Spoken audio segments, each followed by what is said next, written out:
264 times 15. Copy 264. Mag-add tayo ng 0.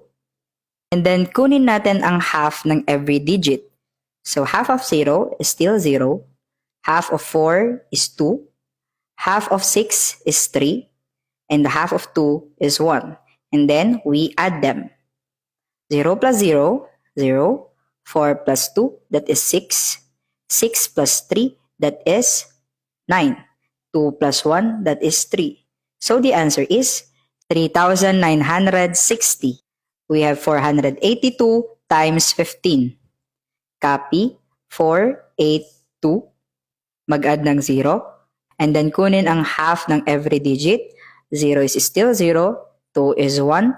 8 is 4. 4 is 2. Then add 0 plus 0, that is 0. 2 plus 1 is 3. 8 plus 4, that is equal to 12. And then 4 plus 1, 5 plus 2, that is equal to 7. So the answer is 7,230. How about 624 times 15? Comment down your answer.